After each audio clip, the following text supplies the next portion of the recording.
Story उन दिनों की है, तुम्हारे लिए थोड़ा मोटिवेटिंग भी रहेगा, साथ में तुम्हें पता भी चल जाएगा कि तो गुरुजी है वो तैयारी क्या करते थे कोटा के टाइम पे। तो हम लोग क्या है, कोटा के वक्त जैसे पीजी का माहौल होता है ना, तो सभी पीजी में रहते थे, तो सबके मतलब बोलते ना, सबके जो रूम्स हैं वो एक दूसरे के नज़दीक नज़दीक ही थे। पीजी में 7-8 लोग रह रहे थे एक ही फ्लोर पे, ऊपर भी लोग रहते थे। तो उस पीजी में हम करीबन 17-18 लड़के रहते थे, ठीक है।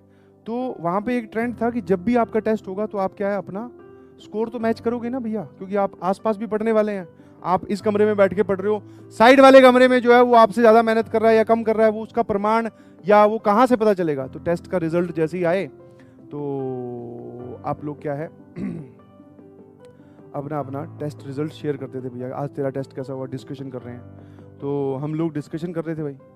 उसके बीच में हमारे बीच में एक लड़का था जो कि पढ़ाई कम करता था, वो दिख जाता है, ठीक है, बट उसका जो टेस्ट का स्कोर था वो बड़ा ही, हाँ, वो जब रिजल्ट दिखाता बोले, और दिखाता नहीं, ये तो मेन चीज थी। हम लोग तो उस टाइम पे मैसेज आते थे मोबाइल पे, और वो मैसेज शेयर कर लेते थे, या फिर पता चल जाता कि हाँ यार, डिस्कशन के वक्त ही पता चल गया कि मेरे 5 तो यही गलत हो गए और छठा ऐसे गलत हो गया, ऐसे करके। बट वो जो था वो हमेशा यही बोलता रहता था कि भैया मेरा तो बढ़िया रिजल्ट आया है, ये है वो है, और मैंने तो बहुत अच्छे से पढ़ाई की थी, मेरे तो इतने मार्क्स आए हैं। बट कभी डिस्कशन में पार्टिसिपेट नहीं करता। डिस्कशन मतलब ये नहीं बताता था कि ये वाला सवाल सही है मेरा और इसमें इतने नंबर कटे और ये गलत है और इसमें ये सब कुछ नहीं। डायरेक्टली आंसर्स, डायरेक्टली रिजल्ट की, हाँ भाई अपना एकदम ओपी चल रहा है, बढ़िया, मेरी तो रैंक ये आई है। और वो रैंक भी बढ़िया तरीके से बताता था। कैसे? ऐसे नहीं कि सबसे लास्ट में बता दो, ऐसे भी नहीं कि सबसे ऊपर से बता दो, ऊपर से थोड़ा सा नीचे हटकर। मतलब जैसे हमारे पीजी में अगर कोई टॉपर है जिसकी रैंक आई है 500 के करीब, तो वो अपनी रैंक बता देता था 700 के करीब, तो विश्वास भी हो जाता था। धीरे धीरे समय बीतता गया, उसका यही चलन रहता था हमेशा, कभी डिस्कशन में पार्टिसिपेट नहीं करते। फिर एक दिन जब उसके पिताजी मिलने आए, तो पिताजी ने बोला, उसके पिताजी ने उसी से बोला कि टेस्ट, हम लोग भी वहीं पे थे, कि टेस्ट के नंबर्स वगैरह कहाँ पे आते हैं, शेयर कहाँ करते हो तुम? बोले कि टेस्ट के नंबर मोबाइल पे आते हैं। बोले दिखा। बोले कि मेरे पास तो एक भी मैसेज नहीं आया, ठीक है, मेरे पास तो बोला एक भी मैसेज नहीं आया, और हम लोग वहीं बैठे थे। मैं कहा यार ऐसा कैसे हो सकता है, तेरे पास एक भी मैसेज नहीं आया, तो तुझे अपना नंबर कहाँ से पता चलता है, तेरे को अपनी रैंक कहाँ से पता चलती है, तेरे इतने इतने नंबर आए और रैंक ये आई है, तो हमसे तो डिस्कस कर रहा है। उसने अपने पिताजी के सामने ये बोला कि मेरे पास तो एक भी मैसेज नहीं आया। अब वो आजकल के ज़माने में जैसे पिताजी हैं, वो बच्चों की बात माननी ही पड़ती है, तो उन्होंने ज़्यादा कुछ बोला नहीं। बोले ठीक है बेटा, कोई बात नहीं, अपना नंबर वंबर वहाँ पे चेंज करवा, मैसेज आने चाहिए, रिजल्ट अच्छे से पढ़ाई कर, ठीक है, थोड़े पैसे वैसे खाने की आइटम दिलवा के चले गए। उस रात हम उससे मिले, मैं कहा यार ये क्या है, और भी लोगों ने बोला ये क्या है, तो अपना रिजल्ट ही पिताजी को बोल दे रहा है। ऑल्दो मैं भी जानता हूँ कि मेरे पिताजी भी मुझसे अगर वो मैसेज मांगते तो मैं भी एक बार छिपाने की कोशिश करता कि भैया इसमें तो बहुत गंदे रैंक, कई बार केमिस्ट्री में तो माइनस में भी नंबर आए हुए हैं, तो वो आप देखोगे तो यही बोलोगे ये क्या पढ़ाई कर रहा है। तो मैं जानता हूँ छुपाना, ये छुपाना चाहिए था, बट तूने तो बोले मैसेज ही नहीं आया, एक भी मैसेज नहीं बताया घर पे। बोले नहीं। मैं कहा यार ये सही है। फिर जब वो ये बात कर रहा था, वो बात करते करते ही रोने लग गया। उसने ये बोला कि मुझे ना कुछ नहीं समझ में आता है क्लासेस में, मैं कभी कभी क्लास बंक भी कर देता हूँ, चला जाता हूँ कैंटीन वैंटीन में, साइबर कैफे जा रहा हूँ, पढ़ाई नहीं कर रहा हूँ, बट क्या मैंने ये अपनी बात घर पे नहीं बता रही। तो फिर भैया जो दोस्तों का सिर्फ ऐसा नहीं है कि दोस्त सिर्फ बिगाड़ने में काम करते हैं, बाकी दोस्तों ने समझाया भी और उसको वो बात समझ में आ गई कि देख अभी टाइम ऐसा नहीं है कि टाइम पूरा ही तूने डिस्ट्रॉय कर दिया है, कुछ पार्ट कुछ सेगमेंट उड़ा दिया है, वो अच्छी बात तो नहीं है, वो लॉस हुआ तेरा।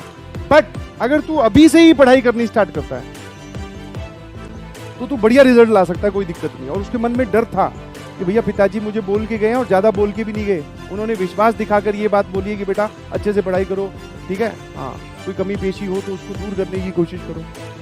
तो उसको ये बात थोड़ी सी टच कर गई कि हाँ यार पेरेंट्स को थोड़ा धोखा देना गलत बात है। तो उसने from that day he start studying, उसने पढ़ाई करनी स्टार्ट की। और बिलीव यू मी, ये 11th के एंड की बात है, 11th नवंबर दिसंबर की बात है। 12th में उसने बहुत जबरदस्त तरीके से पढ़ाई की हम लोगों के पैरेलल, फिर वो नंबर भी दिखा रहा था, बात भी कर रहा था, घर पे मैसेज भी आ रहे थे। और ही स्टार्ट, मतलब उसकी जो परफॉर्मेंस है आप बोल सकते हो कि वो बढ़नी शुरू हो गई। समझ पा रहे हो कि नहीं समझ पा रहे हो? है ना? तो what I am trying to convey is कि आप अगर अपने पेरेंट्स को धोखा दे रहे हैं, कुछ छुपा रहे हैं, तो do not do that. I can understand as a student, कई बार हम छिपा लेते हैं मार्क्स बिकॉज वो इतने अच्छे नहीं होते या दिखाने वाले नहीं होते, बट कोई बात नहीं, उनसे कुछ मत छुपाइए, be very clear to them. और उनको बता दो कि मेरी ये समस्या चल रही है, मैं उस पर काम कर रहा हूँ। जब आप उनसे एकदम क्लियर पिक्चर रखोगे तो आपका भी मन करेगा मेहनत करने का। और जब आप उनसे छुपा कर रखोगे, जैसा कि आजकल 90% जनता यही कर रही है ऑनलाइन में, तो ठीक है, छुपा कर चीजें कर रही है और बता भी नहीं रही है और कुछ कर भी नहीं रही है। वो यही बोलते हैं यहाँ क्लास, बोलते हैं कि क्लास अटेंड कर रहा हूँ सर। पापा मैं तो रोज क्लास अटेंड करता हूँ, मैं क्या करूँ, मुझे समझ में ही नहीं आता। तो अरे ऐसे कैसे हो सकता है भाई, हिंदी बोल के तो पढ़ाया जा रहा है, इंग्लिश की टर्म्स तुम्हें समझ में आती हैं, जो बातें यहाँ बताई जा रही है तुमसे हाँ भरवाई जाती है कि समझ में आएगी नहीं। अब तुम मक्कारी कर रहे हो और उसमें ब्लेम पेरेंट्स पे डाल दोगे या किसी थर्ड पर्सन पे डाल दोगे कि मुझे तो नहीं समझ में आया, मैं तो बीमार हो गया था, ये हो गया था, वो हो गया था। That is wrong. ठीक है, तो स्टॉप डूइंग दिस थिंग आज से ही। और अगर आप आज से ही ऐसा करते हैं तो मेरी बात का विश्वास रखिए, ठीक है, ज्यादा दूर नहीं है आईआईटी, आप अभी सुधर जाओगे। हाँ, सारी चीजें एकदम अलाइन हो जाएंगी। थोड़ा टाइम लगेगा, थोड़ा डिफिकल्ट है, मैं ये नहीं बोल रहा हूँ आसान है कि आज ही जाके बोल दो पापा मेरे तो नंबर बहुत बेकार आते हैं। हो सकता है कुछ प्लस माइनस हो जाए, बट उसके आगे का रास्ता जो है वो बड़ा ही बर्डनलेस, एकदम क्लियर है, सिर्फ आपको पढ़ाई करनी है।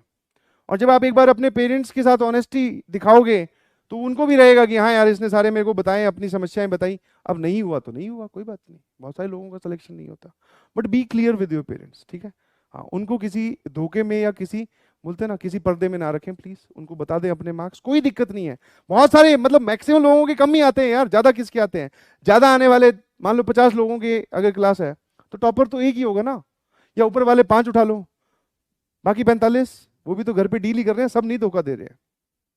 ठीक है, तो please shift to that line, and उससे आपको क्या होगा, मोटिवेशन आ जाएगा, बिलीव मी, करके देखो।